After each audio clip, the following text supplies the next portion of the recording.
We're now going to move on to look at how we would book a lesson in the past into our schedule. Using this function is really important if you forget to book a lesson in the diary. Perhaps you have an on-the-day booking that is made with a customer and you don't have the time in between the booking being made and the lesson taking place to put it in the schedule. A couple of reasons why it's important that you would do that is to ensure that your vouchers and packages are up to date with customers, and crucially the schedule links to the reporting section and a lot of the information that you see here on your MyLocker homepage. So what we need to do is navigate still to the book a lesson section. So previously we've covered how we would use the program categories in order to book one-to-one lessons and classes. But to book a lesson in the past, we need to navigate the cursor across to the book a lesson in the past button here in the top right hand corner. And we're now going to be presented with a pop-up modal. A couple of things to be aware of during this process: you're unable to book historical places on classes, and you're unable to, in this part of the process, to apply a payment type or a gift card or a discount code to the booking. So we're purely going to use this functionality to add that booking to the diary or the schedule, and we are then going to cover in the next few chapters how we would go into that booking and ensure that the payment type and the lesson price, etc., is set up correctly. So what we just simply need to do is choose the customer, the student, and we need to choose the lesson date, which will obviously be a date in the past, and we're going to choose the duration and the start time. So once we've done that, we just need to hit save, and we'll get a modal that's indicating that it's been added to the schedule successfully. If for any reason there's a clash with a lesson booking that's already in the schedule, then you'll be alerted to that via one of these messages. So let's now go to the MyLocker section, and we'll navigate down to the schedule. And we can see how that booking has gone into the diary at 7 o'clock. So this brings us nicely on to now looking at the schedule and understanding what the colours relate to, understanding some of the other functionality that exists within the schedule, and how we would also make sure that all of our bookings are up to date with the correct price and the correct payment type added. So to start with, we're going to observe 4 different colours in our booking system schedule in relation to bookings. We've already covered how black relates to a leave that's been put in the diary by the coach or potentially the front of house team, and the grey colour here indicates times in your schedule when you are unavailable. However, we're going to have 4 different colours on bookings. We're going to have reds, greens, yellows, and also one that we can't observe here at the moment, which would be a purple booking. Purple bookings to start with would be applied to a booking which is made by a customer using a credit or debit card. So this would only apply and be visible to locker accounts that are linked to a merchant account, where you are taking payment or you're allowing customers to make payment through your booking system. Yellow colours, as we can see here, relate to the program categories that are classes. So anytime you see a yellow colour, this would be a class booking that's been added to your schedule. A red booking is a booking which is currently marked in the system as unpaid, and a green booking is a booking in the diary that is marked as paid. So let's start with the green times and how that would appear.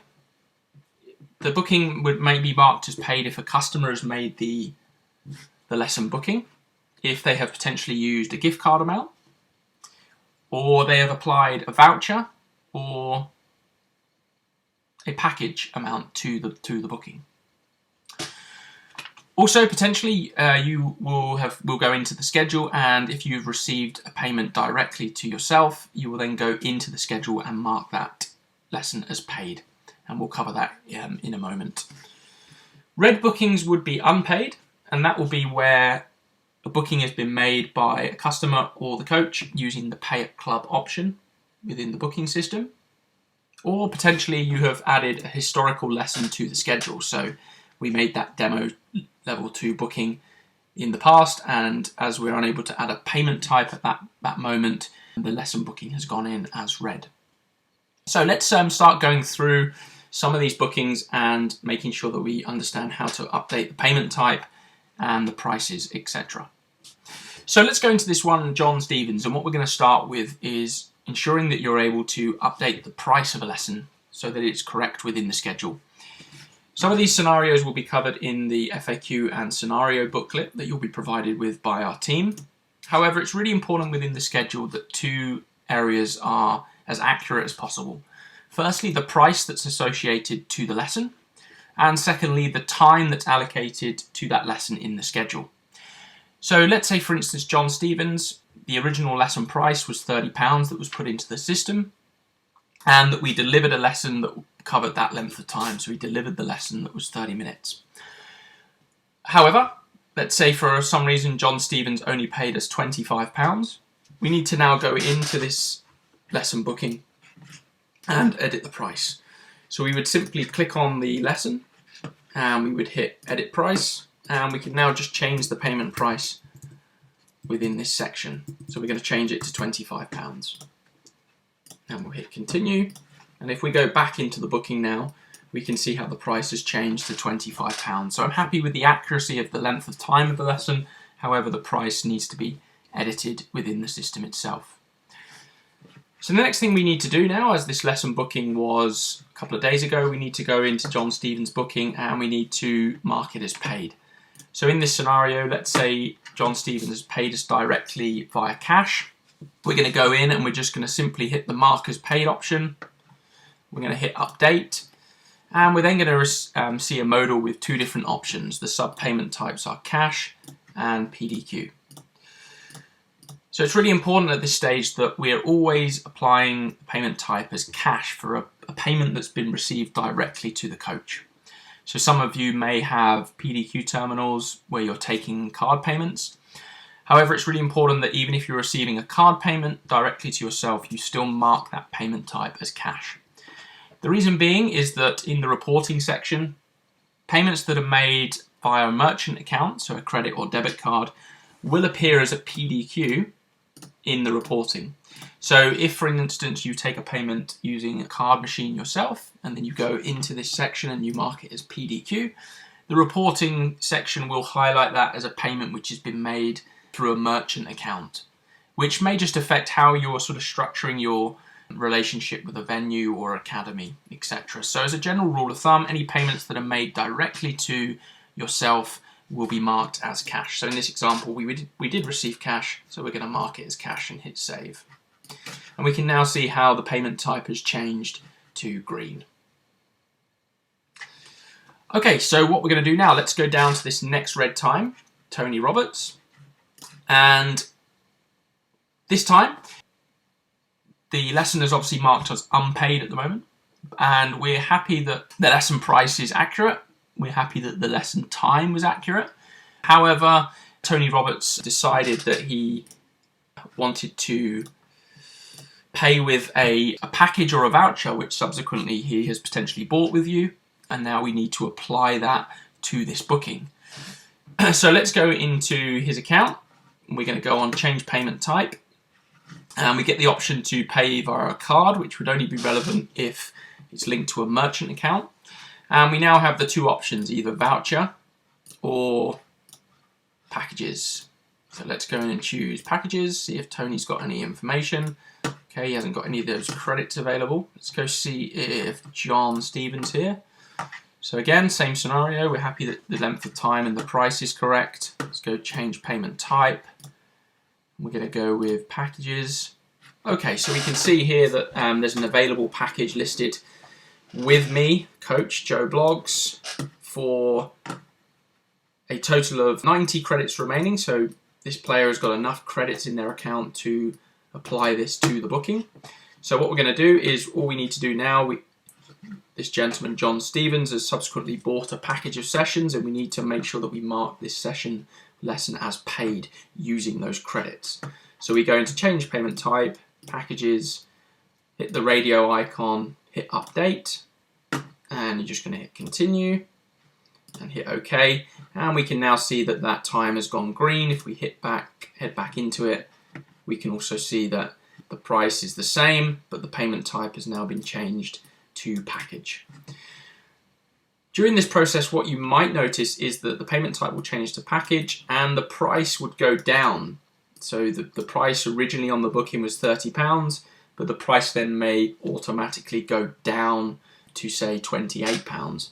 The reason for that is potentially any packages you're selling through the store may work out cheaper per lesson than you're selling them as a one-to-one lesson booking. So let's say, for instance, you have half an hour lesson which is £30 and you sell, let's say, £30 lesson booking would be 30 credits. Let's say you sold 180 credits on your store area, but you sold those 180 credits, which would be equivalent to 6 30-minute lessons. You sold those 180 credits for £150. That would then bring down the price per lesson that would appear here within the schedule. So don't be surprised if you apply a package and the lesson price goes down. Okay, so let's go into a couple of these red times again and just cover that again, mark them as paid. So Tony Roberts, this one we're going to decide that he's paid us through a chip and pin machine, a card machine. However, he paid us directly. So we're going to go change payment type. Sorry, we're going to go mark as paid, update, and hit save. There we go. And then the next one, let's see if they've got any vouchers or packages.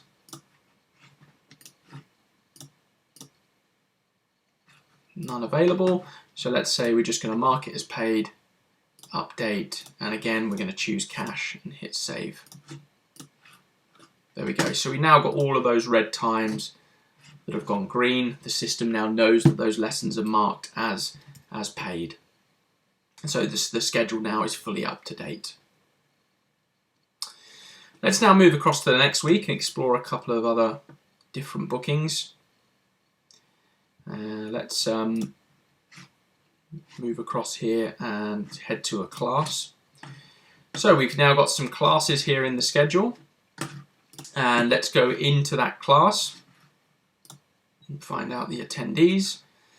So let's say, for instance, we are adding customers to a class, or potentially we're allowing customers to book themselves onto a class without making payment. If we have that pay at club option available, we then might receive payments from one of these customers for that class booking, but we need to go into the system and tell the system that that attendee has paid for their place.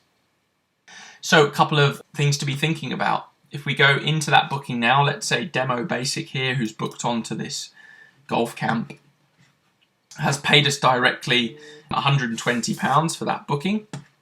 So they've paid us cash or card or however we've arranged it. We need to go now and hit the paid option, which is just the tick box, and we hit update. And again, we're going to choose cash and hit save. And now that attendee now is marked as paid. You see here a checked in option. The checked in option would only be relevant for a front of house team that you have. So if you have a front of house team, like the golf shop team or reception area, they could use the checked in option to alert you as to whether a customer has arrived for their booking. So you're just going to use the paid option. So that Demo Basic customer now is marked as paid. And what we're now going to do is go into another booking. So let's go to this Saturday the 24th. See if there's an attendee in there, which there is.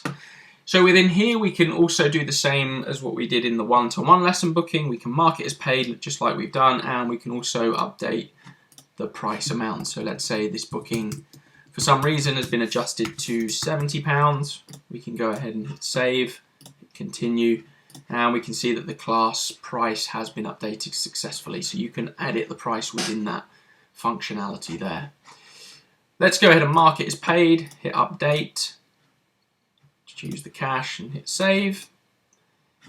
And we can also apply the same functionality when we wanted to change the payment type. So we can go in here, change payment type, process a payment card booking if we're linked to a merchant account, or if for any reason you're selling class vouchers or packages on your store, again, you can go and apply that through the same process in that section there.